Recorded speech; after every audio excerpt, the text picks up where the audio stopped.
नमस्कार दोस्तों, मैं आज एक ऐसे धर्मात्मा की, एक ऐसे धर्म सम्राट की कहानी बताने जा रहा हूं जिसके श्राप से इंदिरा गांधी भी नहीं बच पाई थी।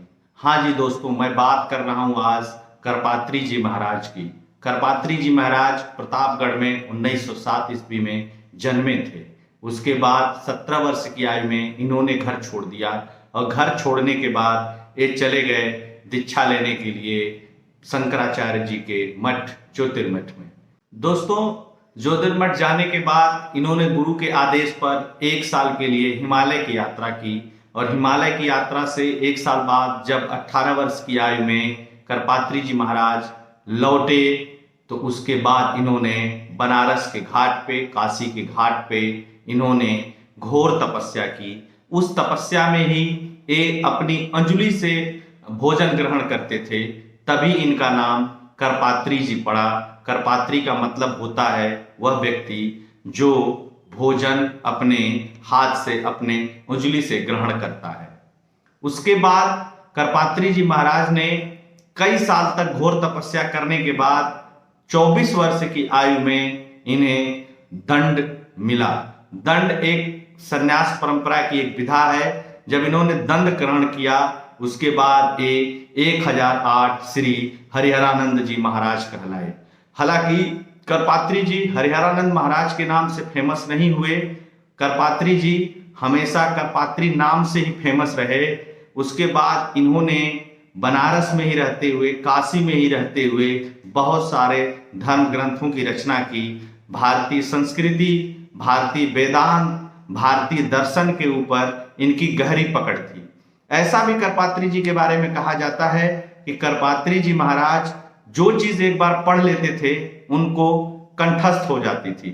बहुत सारे लोग ऐसा भी कहते हैं कि करपात्री जी महाराज की शादी 9 वर्ष के आयु में हो गई थी, उनकी एक बच्ची भी थी, लेकिन इसका बहुत प्रमाण तो नहीं मिलता है। लेकिन एक चीज का प्रमाण मिलता है कि वो बहुत ही प्रकांड विद्वान थे, धर्म के, सनातन के, और बहुत ही मूर्धन्य व्यक्ति थे। देश आजाद हुआ 1008 श्री स्वामी हरिहरानंद सरस्वती जी महाराज ने आजादी के समय ही 1948 में एक पार्टी बनाई जो हिंदू हितों की रक्षा के लिए, हिंदुओं की बात सुनने के लिए, हिंदुओं की बात मानने के लिए, सनातनी परंपरा से चलने के लिए बाध्य थी। उस पार्टी का नाम था अखिल भारतीय राम राज्य परिषद। इस पार्टी ने 1952 के आम चुनाव में 3 सीटों पर जीत दर्ज की। उसके बाद इस पार्टी ने विस्तार अपना किया, कई सारे चुनाव में कुछ सीटें जीती। राजस्थान में इन्होंने सबसे ज्यादा सीटें जीती थी विधानसभा चुनाव में। इसके बाद इस पार्टी ने अपना विस्तार किया और राजस्थान के विधानसभा चुनाव में कुछ सीटें जीती।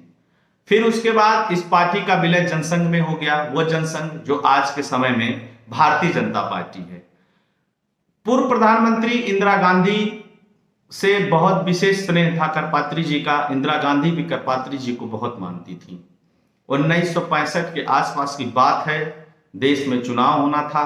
करपात्री जी ने इंदिरा गांधी से कहा कि इंदिरा, ये जो अंग्रेजों के जमाने में गौकसी के अड्डे हैं इसको बंद करवा दो। इंदिरा गांधी ने करपात्री जी से वादा किया कि महाराज, चुनाव समाप्त होने के बाद मैं चुनाव जीतूंगी, उसके बाद इसको बंद करवा दूंगी।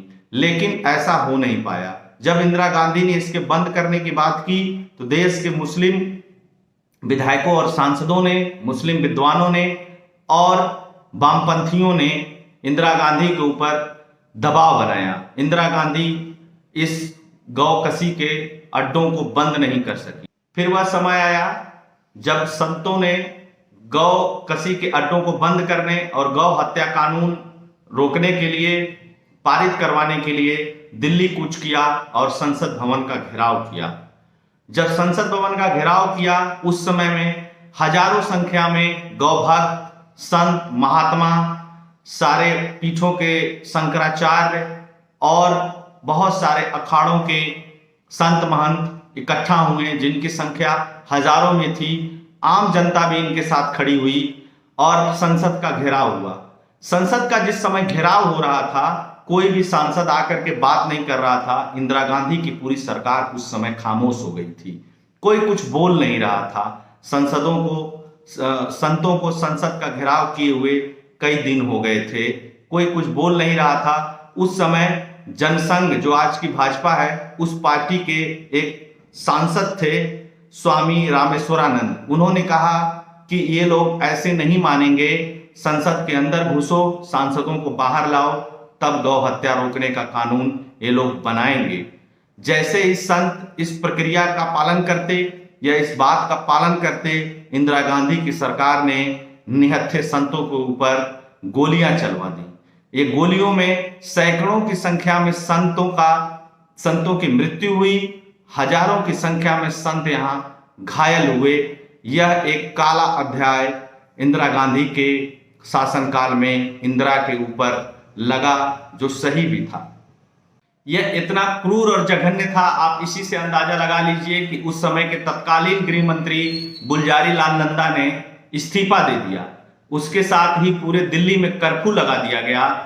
जिस समय करपात्री जी महाराज संतों की लाशों को अपने हाथ से उठा रहे थे, उस समय करपात्री जी महाराज ने इंदिरा गांधी को श्राप दिया कि इंदिरा, जो तुमने किया है, जिस तरीके से निहत्थे निर्दोष संतों को मारा है, ठीक इसी प्रकार से तुम्हारी भी मृत्यु होगी। उसके बाद करपात्री जी इतना व्यथित हुए कि इस घटना के बाद वो अवसाद में चले गए। यह बात उस समय की मासिक पत्रिका कल्याण में भी छपी थी। उस समय की कोई भी मासिक पत्रिका निकाल करके इसको देख सकता है, कल्याण मासिक पत्रिका। इंदिरा ने जिस दिन गोली चलवाई थी, वह दिन गोपाष्टमी का दिन था। वो गोपाष्टमी पवित्र दिन होता है जिस दिन गाय की पूजा सनातनी लोग करते हैं, हिंदू लोग करते हैं। जब इंदिरा मरी तो सबने करपात्री जी के श्राप को याद किया। इस महान दार्शनिक और इस महान संत ने 1982 में बनारस के गंगा किनारे अपना प्राण त्याग दिया। दोस्तों, आप इसके डिटेल में जानना चाहते हैं और पूरी डिटेल में सारी बातें जानना चाहते हैं तो आप इंटरनेट का सहारा भी ले सकते हैं। आप वहां से भी खोज करके बहुत डिटेल में पढ़ सकते हैं, जान सकते हैं। मुझे उम्मीद है कि ये वीडियो आप लोगों को पसंद आई होगी। इस वीडियो को खूब शेयर करिएगा, चैनल को सब्सक्राइब करिएगा, चैनल को सपोर्ट करिएगा। जय हिंद, जय भारत, जय श्री राम।